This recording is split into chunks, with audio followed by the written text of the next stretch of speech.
Imagine this. It's the mid-13th century, and Europe is standing on the edge of a cliff. A terrifying new empire, bigger and more powerful than anything the continent had ever seen, is crashing in from the east. And this wasn't just another war. No, this was a fight for survival. This right here, this is the chilling message that landed in the court of King Béla IV of Hungary. It was from the Mongol Empire. Forget negotiations, forget diplomacy. This was a simple, brutal choice. Submit, or we will wipe you from the earth. And believe me, this wasn't a threat, it was a promise they had kept time and time again. Okay, so this is where it gets really weird. After completely shattering the armies of Poland and Hungary, after burning half a kingdom to the ground, with the rest of Europe basically wide open for the taking, the Mongols just left. They turned around and went home. Why? It's a question that has fascinated historians for nearly 800 years. And to even begin to find the answer, we have to understand the force that brought Europe to its knees in the first place. We're talking about the Mongol Empire, of course. And this wasn't just an empire. It was a military machine, forged on the vast, windswept grasslands of Eurasia. You see, for the Mongols, their whole way of life was warfare. As steppe nomads, they practically lived on horseback, mastering the deadly composite bow from a young age.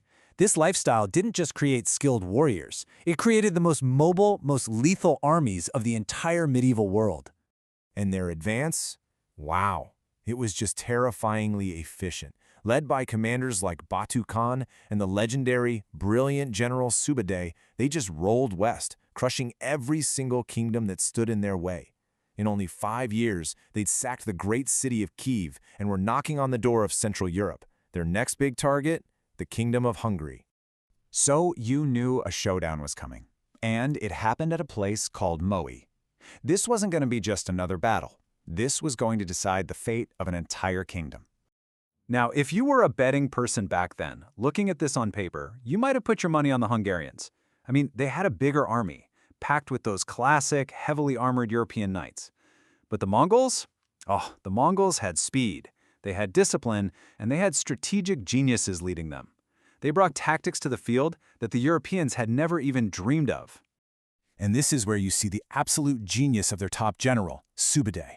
He didn't just fight, he orchestrated massacres. He dangled bait to lure the Hungarian army to a riverbank he'd already picked out. Then, in the dead of night, his forces crossed the river and completely surrounded the sleeping camp. But here's the truly diabolical part. He left one little, tempting gap in the circle. It looked like an escape route, but it wasn't. It was a kill zone, designed to turn an organized army into a panicked mob, making them easy to pick off as they ran for their lives. And, well, the plan worked. It worked devastatingly well. The Hungarian army wasn't just defeated, it was wiped off the map. We're talking archbishops, nobles, the elite Knights Templar, all gone. King Béla himself had to run for his life. In a single day, the military power of one of Europe's major kingdoms had been completely and utterly broken. You'd think that would be the end of it, right? Nope. For the people of Hungary, the real nightmare was just beginning. For the next year, the country was subjected to a brutal, terrifying occupation that would leave scars for generations. We actually have a first-hand account of this from a churchman named Master Roger, who was captured by the Mongols. And his words, they just send a chill down your spine. He witnessed the horror up close, and his account is one of the most important and, frankly, most terrifying documents from that time. And it's not just stories. We have cold, hard proof. Archaeologists have literally dug up the scars of this invasion all across Hungary. They've found the ash layers of burned villages, they've found mass graves, and this one gets me, they've found thousands of tiny hoards of coins. These were the life savings of ordinary families, buried in a desperate panic by people who hoped to come back for them, but never did. But, and this is a really important but, amidst all this destruction, the Mongols hit a wall, literally. While they were unstoppable in open battle, they really struggled against Europe's big stone castles. Their siege equipment was great against the wooden forts they'd faced in the east, but it just wasn't up to the task of breaking down these massive stone walls. This, right here, was a critical weakness. Okay, so let's recap. The Mongols have won the big battle. The king is on the run. The country is theirs for the taking. So what's next? This is the turning point. The moment the fate of an entire continent hung in the balance. In the spring of 1242, the order comes down from the Mongol commanders. Pull out. So, why? Why leave when you're on the verge of total victory? All right, this is the big debate, and historians have basically narrowed it down to 4 main theories.